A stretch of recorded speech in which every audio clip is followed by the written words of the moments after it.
Shalom, Père de Dieu.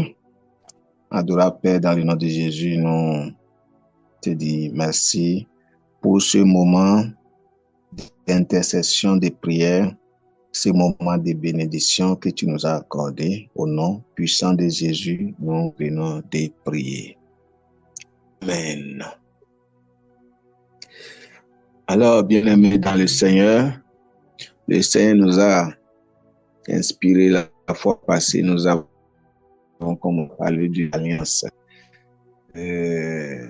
Notre Dieu est un Dieu de l'alliance, surtout, voyez le période où nous sommes maintenant, c'est ce période, s'appelle période pascale, voyez, et c'est en ce moment, exactement, 2000 ans passés, que Dieu a pu vraiment descendu, c'est que Dieu a pu offrir lui-même à travers son Fils pour le sacrifice, pour faire alliance avec toute l'humanité de la terre. Bien-aimé. Voilà. Et cette alliance, pour que ça ait vraiment ses effets sur chacun de nous, c'est toi, c'est moi qui doit reconnaître, qui doit accepter, voyez, cette alliance. Et si nous n'accepterons pas, et si nous ne nous lions pas dans cette nouvelle alliance, nous n'allons pas réjouir de la grâce de Dieu. Donc, quand nous sommes vraiment chrétiens, on n'est pas chrétien juste pour la bouche, on n'est pas chrétien sans l'alliance, vraie alliance avec Dieu. Parce qu'il a versé son sang sur la croix de Golgotha pour nous acheter, pour nous racheter de la main de l'ennemi. Savez-vous qu'au commencement, Dieu a créé l'homme et la femme et les a mis dans un jardin, il les a dit de cultiver et tout ce qui se passe dans ce monde aujourd'hui, la maladie passée, la calamité, les difficultés, etc. Il n'y a rien de cela, c'est la paix totale. Vous voyez? C'est que la paix. Dieu nous a créés pour la paix. Dieu a fait toutes choses, que tout ira bien pour ses enfants. Mais comme l'homme en question a tourné, ou bien l'ennemi l'a visité et au lieu d'être prudent, l'homme n'a pas été prudent et il s'est vendu lui-même à Satan. Il a fait une autre alliance avec Satan. Et c'est ça qui a fait que le monde a tellement de problèmes. Les enfants de Dieu, la créature a tellement de problèmes où chacun commence par se chercher comment pour avoir la paix, pour avoir tout ce que nous voulons. Et ils sont partis faire ces recherches-là. C'est quel sang qui va nous donner la vie? Donc, c'est quel sang? Donc, ils ont tué beaucoup d'animaux, des animaux, mais ils n'ont pas trouvé ce sang-là qui est vraiment pur, qui peut vraiment payer le prix. Ce que Satan a fait. Et c'est le sang de Jésus qui est descendu, c'est le sang de Jésus qui est versé sur la croix de Golgotha, qui nous a fait comment? Qui nous a rachetés. Et je dis, il faut être en connaissance, il faut savoir ce qu'il a fait. Et pour cela, nous allons encore nous voir notre premier verset. C'est très important, ce verset est très très important dans la vie de chaque chrétien qui se dit chrétien, parce que le christianisme a commencé par là. Le christianisme a commencé par là, bien-aimé dans le Seigneur. Donc, c'est où? C'est Jean chapitre 1, le verset 16. Le christianisme a commencé. Cette discussion avec Nicodème dans le temps, vous voyez. Maintenant, nous sommes arrivés directement sur le verset 16 de Jean chapitre 3. Il dit, car Dieu a tant aimé le monde. Dieu a tant aimé le monde. Vraiment, il a aimé le monde. Qu'il a donné son Fils unique, afin que quiconque croit en lui ne périsse point, mais qu'il ait la vie éternelle. Voyez-vous? Donc, il a fait l'alliance. Il a donné son Fils. Pas l'alliance, l'unique. Alors, quiconque reconnaît cette alliance,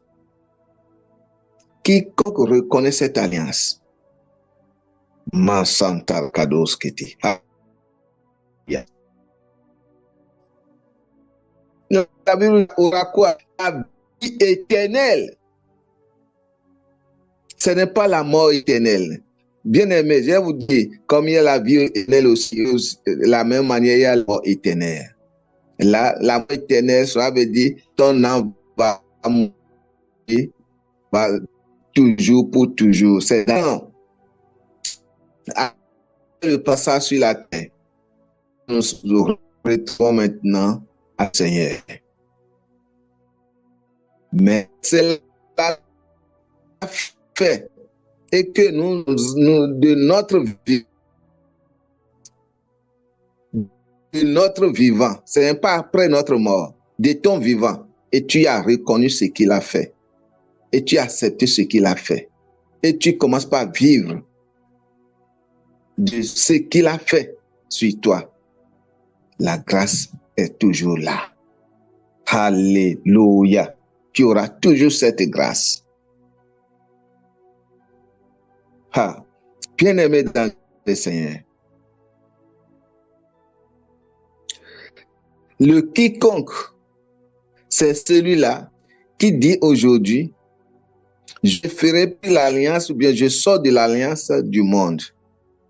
Je sors de l'alliance avec les marabouts, les féticheurs, tout ce qui me lie avec le monde, je refuse. Je tourne maintenant vers mon Créateur. Je lui donne maintenant ma vie. Parce que c'est lui qui a le premier, qui a donné sa vie pour me racheter. C'est lui. Il a le premier qui a donné sa vie pour te racheter, bien-aimé dans le Seigneur. Alors, ne pas lui donner ta vie, ne pas faire alliance avec lui, ou ne pas aussi vivre dans son alliance, c'est de se détruire soi-même. C'est de se détruire soi-même. Ouais. Et nous allons regarder Jean chapitre, on va regarder une autre écriture, c'est ça que je réfléchis. Jean chapitre 1, le verset 11 et 12. Nous allons regarder quelque chose là, bien-aimé, concernant toujours l'alliance. La Bible dit ici, le verset 11, il dit, il est venu chez les siens, et les siens ne l'ont point reçu. Mais à tous ceux qui l'ont reçu, à ceux qui croient en son nom, voyez-vous, à ceux qui croient en son nom, à ceux qui croient à cette grâce, à ceux qui croient à ce qu'il a fait, à ceux qui croient à ce sacrifice, alléluia. Elle a donné le pouvoir d'être enfant de Dieu, le sceau, le cachet, le droit. Mais pour avoir le droit, bien-aimé dans le Seigneur, il faut croire au sacrifice. Il faut croire aux œuvres de l'alliance. Il faut croire. C'est en ce moment que tu auras le sceau, tu auras la grâce, tu auras le pouvoir. Aïe. Je ne sais pas si vous comprenez. Tu auras le pouvoir. tu auras l'autorité en tant qu'un enfant de Dieu. Un enfant de Dieu n'est pas un enfant ordinaire. Nous sommes extraordinaires. Nous marchons avec l'autorité, avec des garde-corps vraiment, même si c'est invisible, nous marchons avec des garde-corps, où le sorcier, le marabout, je sais pas, les démons ne peuvent pas te toucher. Même la maladie. Quand on parle de maladie, regardez, la maladie, c'est pas celui qui a peut-être le toux, bien celui qui a la rhume, bien le rhume, je ne sais pas comment vous l'appelez, et celui qui a peut-être un peu de fièvre comme ça, et bon, il prend un médicament, ça va. On ne parle pas de ça. Quand on parle de la maladie, c'est que la maladie qui t'a coué sur le lit d'hôpital, cette maladie qui t'a coué à la maison, cette chose-là qui a fait que tu ne regardes plus maintenant le sol, tu ne sors pas de ta chambre. C'est grave.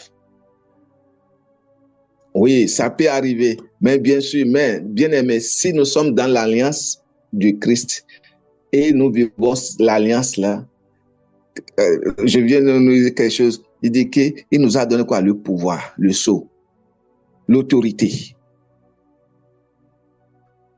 Ce sceau-là, cette autorité-là, cette marque-là nous protège. Ça ne va pas laisser les démons arriver jusqu'à ce point. Si nous sommes, j'ai dit bien si, condition, si nous connaissons qui nous sommes et si nous vivons dans l'alliance. Et si nous vivons dans l'alliance. Voyez-vous? Parce qu'ici, il a prévu qu'il a donné le pouvoir de devenir enfant de Dieu, lesquels sont nés. Nous allons regarder le verset 13. Lesquels sont nés, non du sang, ni de la volonté de la chair, ni de la volonté de l'homme, mais de Dieu.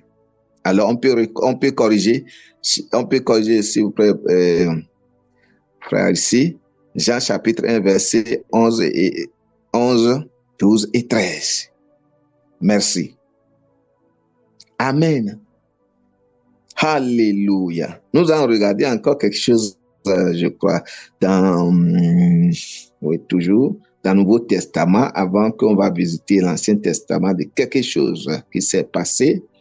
Nouveau Testament, oui, 1 Corinthiens, chapitre 6, Mansonteri Kadosa, Le Kaida Santarabasi Kehinda, Le Moshi Deri Kadosketi. Alléluia. Amen. Premier Corinthiens chapitre 6, verset du 16e verset au 20e verset. Nous allons tout lire. Du 16e verset au 20e, à la fin. Ouais. Regardez ce qui s'est passé. Il dit, loin de là, ne savez-vous pas que celui qui s'attache à la prostituée est un seul corps avec elle, car est-il dit, les deux deviendront une seule chair.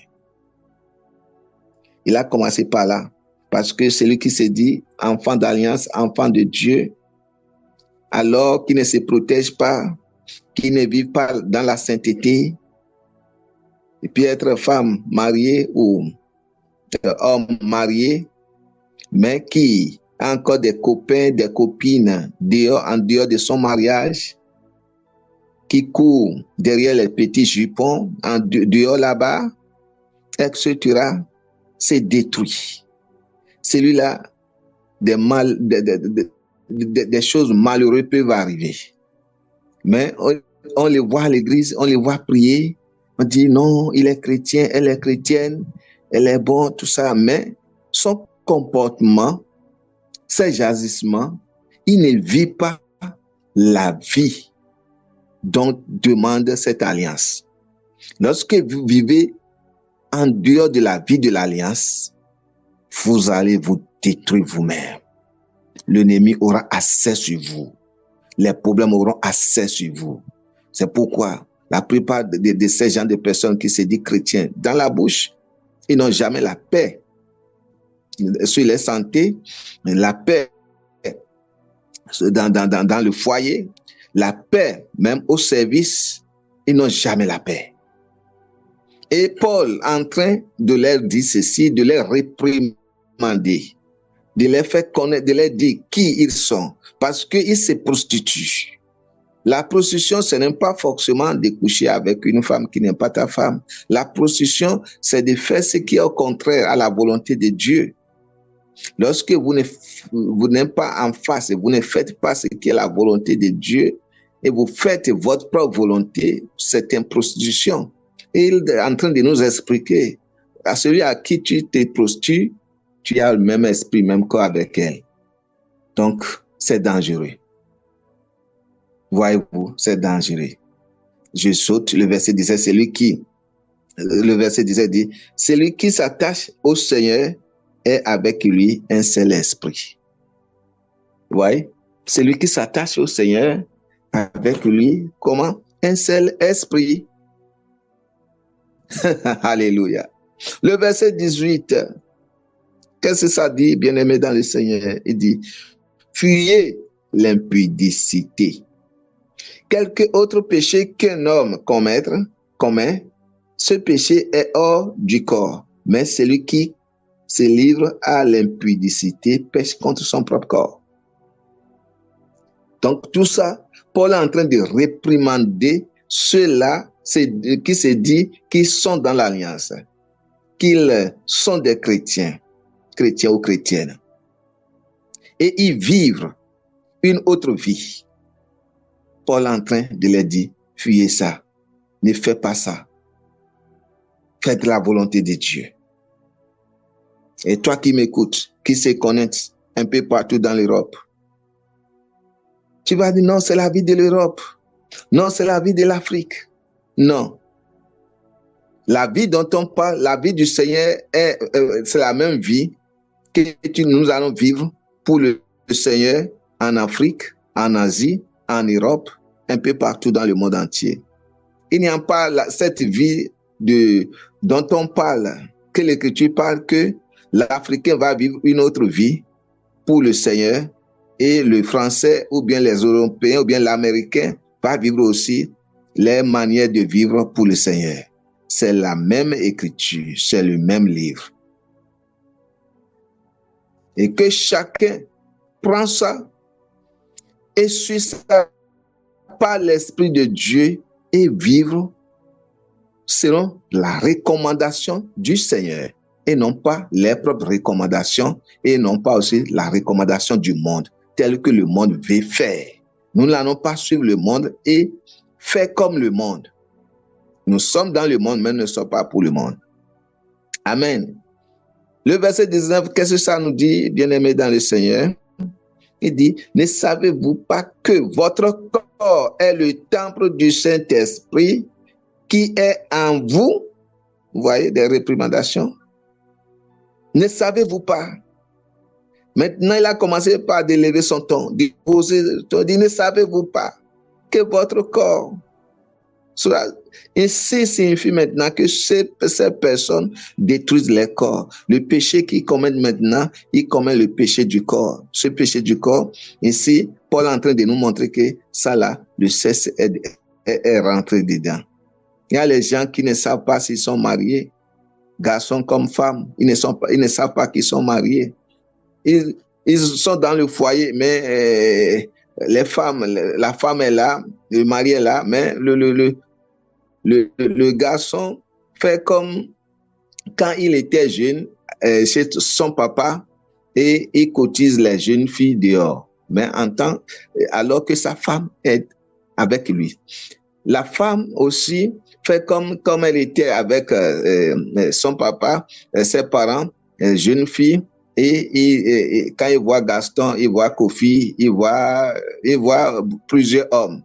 Et ces choses se passent en Afrique, ces choses se passent en Europe, un peu partout. Pourquoi? Parce que les hommes ont perdu la crainte de Dieu. Les hommes se disent chrétiens et ils ne veulent pas vivre selon les règles que l'Éternel, notre Dieu, a établi. Et ça amène la maladie, ça amène beaucoup de choses. Même la mort, la maladie, la maladie mortelle. Ça amène la maladie mortelle, la destruction. Ça fait que la plupart des foyers ont des problèmes, de difficultés, parce qu'il n'y a pas de confiance. On se dit mariage, mais il n'y a rien n'est là comme mariage. C'est du désordre, c'est un problème. Voyez-vous, bien-aimés, c'est grave. C'est très grave. Nous n'allons pas vivre comme ça et prêts à notre Dieu. Voyez-vous? Alors, parce que le temps avance, je vais finir ici. Après, quand Dieu nous donne occasion, nous allons revenir. Je vais finir avec tous ces versets-là d'abord. Je crois que j'étais sur verset 19. Ne savez pas que... Maintenant, oui. Ne savez pas que votre corps est le temple du Saint-Esprit qui est en vous et que vous avez reçu de Dieu et que vous ne vous appartenez point à vous-même. Regardez. Dis, vous ne vous appartenez pas à vous-même. C'est mon corps, c'est moi, c'est mon corps, bien-aimé. Non, tu ne t'appartiens pas à toi-même. Si Dieu veut ce corps-là, à l'instant même là, ce corps-là va perdre l'équilibre et c'est fini pour toi. Il suffit que Dieu prenne l'air que tu respires, c'est fini, tu es parti. Et tu vas te retrouver où? C'est la question. Que chacun de nous pose ces questions. Quand on ne vit pas dans l'alliance, c'est ça. Le verset 20 dit quoi? Car vous avez été rachetés à un grand prix. Que cela rentre dans ton conscient, que cela rentre dans ton cœur. Dit, car vous avez été rachetés à un grand prix. C'est un grand prix, bien-aimé, à un grand prix. Dit, glorifiez donc Dieu dans votre corps et dans votre esprit qui appartiennent à qui? À Dieu. Votre corps, ça vous appartient? C'est mon corps. Ça t'appartient, ton esprit t'appartient, ton âme t'appartient? Non. Non. Alors répands-toi. Répands-toi. Adorable Père, dans le nom de Jésus, je remets tes enfants entre tes mains, n'importe où ils sont, dans le monde entier, en Europe, en Afrique, en Amérique, en Asie, qui vont se connecter et écouter cette parole. Seigneur, je prie que le Saint-Esprit puisse les éclairer au nom puissant de Jésus. Que le Saint-Esprit puisse vraiment travailler dans le conscient de chaque homme, chaque femme qui vont venir sur ce site pour lire ta parole que tu déposes quotidiennement pour tes enfants afin que leur vie s'améliore et qu'il y ait des changements, la guérison, la restauration, la délivrance au nom puissant de Jésus. Merci Seigneur. Au nom de Jésus, nous avons prié. Amen. À la prochaine depuis Cotonou. Bye bye.